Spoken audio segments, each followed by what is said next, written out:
கொடுத்தோம், அவர்களும் வாக்குறுதி கொடுத்தார்கள்.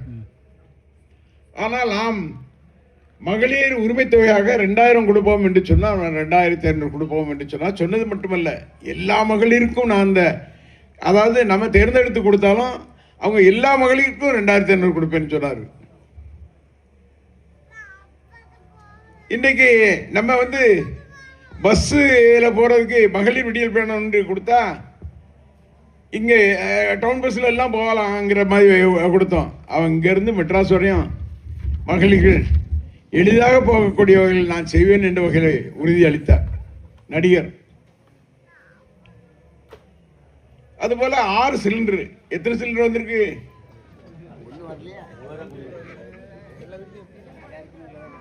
6 சிலிண்டர் தரேன்னு சொன்னாரு.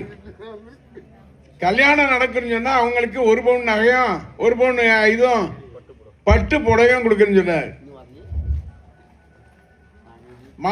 மாமனார் சீரனுக்கு வகையில் இன்னைக்கு 1 கிராம் தாய்மாமன் தங்க மோதிரங்கிற வகையில் என்ன பண்ணியிருக்காங்கன்னா, ஆஸ்பத்திரியில் நம்ம அரசு ஆஸ்பத்திரியில் பிறக்கிற குழந்தைங்களுக்கு மட்டும் கொடுப்போம், மற்றவங்களுக்கு கொடுக்க மாட்டோம். அதுவும் ஒழுங்காக கொடுக்காங்களாங்கிறது பார்க்கணும்.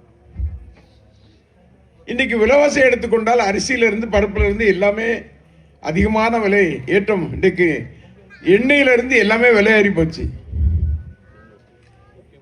இன்னைக்கு கரண்ட் பிரச்சனை எப்போ போகுது எப்போ வருதுன்னு சொல்லாம நம்ம 1000 கட்டிக்கிட்டு இருந்தோம்னா இன்னைக்கு 2000 ரூபா கரண்ட் பில் கட்டுற மாதிரி சூழ்நிலையை உருவாக்கிட்டாங்க.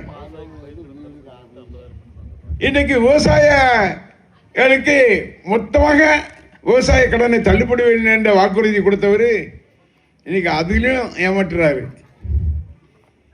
இப்படியாக பல்வேறு ஏமாற்றங்களை, பொய்யான வாக்குறுதிகளை சொல்லி இன்னைக்கு ஓட்டை வாங்கியிருக்காங்க. பல இடத்துல ஜெயிச்சிருக்காங்க. ஒரு சில மாவட்டங்களில் அறவே இல்லாமல் இருக்காங்க. அதுலேயும் மதத்தின் பேரால, சில ஜாதியின் பேரால அந்த ஓட்டுகளை பிரிப்பதற்கான வேலைகளை அவங்க செய்திருக்காப்புல. நான் கேட்கிறேன், நம்முடைய தலைவர் மரியாதைக்குரிய அண்ணன் தளபதி மு க ஸ்டாலின் அவர்கள் ஒவ்வொன்றையாக பார்த்து பார்த்து செய்தார். மகளிருக்கு ஒவ்வொருவருக்கும் பார்த்து செய்தார் என்று சொன்னால், ஒரு குடும்பத்திலிருந்து +2 படித்து மாணவர்கள் கல்லூரிக்கு செல்கின்றார் என்று சொன்னால் மாதந்தோறும் 1000 ரூபாய் கொடுக்கின்ற திட்டத்தை தந்தார் என்று சொன்னால் சாதாரண திட்டம் இல்லை. மதிய உணவு திட்டத்தை பெருந்தலைவர் காமராஜர் எப்படி கொண்டு வந்தாரோ அதுபோல கால உணவு சிற்றுண்டி திட்டத்தை நம்முடைய மரியாதைக்குரிய அண்ணன் மு க ஸ்டாலினுடைய எண்ணத்திலே உற்பத்தி ஆகி அந்த திட்டத்தை கொண்டு வந்தார் சொன்னா, முதலமைச்சர் காலை சிற்றுண்டி திட்டம் என்று பெயர் வைத்திருந்தார் சொன்னால் அதை முதலமைச்சர் மட்டும் எடுத்துட்டு காமராஜர்ங்கிற பெயர் வச்சு ஏமாத்திர வேலை செய்யறார். எந்த திட்டம் கொண்டு வந்தாலும் அந்த பேரை மட்டும் மாத்திட்டு, நான் சொல்றேன், இன்னைக்கு ஆட்சியில் இருக்கவங்க ஏதாவது புதிய திட்டங்களை கொண்டு வரணும், அதுக்கு பெயர் வைக்கணும். ஆனாலும் இந்த நம்முடைய அண்ணன் மு க ஸ்டாலின் அவர்கள் கொண்டு வந்த திட்டத்தை கொண்டு வந்தா அதில் உள்ள பேரை மட்டும் மாத்திட்டு கொண்டு வந்தாரா இவர் கொண்டு வந்த திட்டமா? அது நான் கேட்கிறேன், சவாலா சொல்றேன். எங்களுடைய அண்ணன் மு க ஸ்டாலின் அவர்கள் கொண்டு வந்த திட்டத்தை எந்த திட்டத்தையாவது உங்களால் நிறுத்த முடியுமா? அதை மகளிர் உரிமையை தொட்டு பார்க்க முடியுமா? காலை உணவு திட்டத்தை தொட்டு பார்க்க முடியுமா? விடியல் பயணத்தை தொட்டு பார்க்க முடியுமா? இந்த மாணவர்களுக்கு +1 +2 செல்கின்ற மாணவர்களுக்கு மாதந்தோறும் 1000 ரூபாய் கொடுக்கின்ற திட்டத்தை தொட்டு பார்க்க முடியுமா? விவசாயிகளுக்கு கொடுக்கின்ற திட்டத்தை தொட்டு பார்க்க முடியுமா? இன்றைக்கு நம்முடைய கழகத்தினுடைய தலைவர் மரியாதைக்குரிய மு க ஸ்டாலின் அவர்கள் ஒவ்வொரு திட்டத்தை ஆய்வு செய்து அந்த பயனை செய்கின்ற வகையில் செய்திருக்கின்ற திட்டங்கள் இன்றைக்கு பல்வேறு திட்டங்கள்.